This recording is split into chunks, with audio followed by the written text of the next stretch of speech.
सकाळी सकाळी केस धुतले, कारण बरेच दिवस केस धुतले नव्हते, म्हणजे 4 ते 5 दिवस होऊन गेले. आणि उन्हाळ्यामध्ये ना दररोज केस धुवावेसे वाटतात, पण केसांची गळती वाढते जेव्हा आपण जास्त प्रमाणात केसांना शॅम्पू लावतो. त्यानंतर थोडंसं मॉइश्चरायझर लावलं. मी जे काही वापरते त्याच्या लिंक तुम्हाला देईन.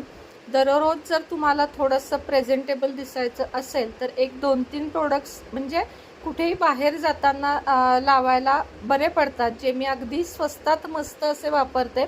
फार काही कुठले कॉस्टली नसतात. फेसेस कॅनडाचेच 2 प्रोडक्ट माझ्याकडे आहेत. आता ओवीला शूटिंग काढायला सांगितलं आणि ओवीनं अगदी असा आरशासमोर बघा फोन धरला होता, पण म्हटलं असू दे. त्यानंतर आज मुलांना चकोल्या खायच्या होत्या आणि तुरडाळीच्या चकोल्या मी करत नाही, नेहमी मसूर डाळ मूग डाळ अशाच चकोल्या करते. चकोल्या छानपैकी करून घेतल्या. चकोल्यांबरोबर आमच्या घरात भातही खूप आवडतो, त्यामुळे सकाळी चकोल्या आणि भात असा काहीसा बेत होता. आणि चकोल्या म्हटलं ना की लहानपण आठवतं. आई खूप जास्त चकोल्या करायची सगळ्या कुटुंबासाठी आणि आम्ही खायचो. पातळ झाल्या की जास्त मजा यायची त्या खाण्यासाठी. पण आता इकडे अखिलेशला वगैरे थोड्याशा घट्ट चकोल्या आवडतात. तर असा होता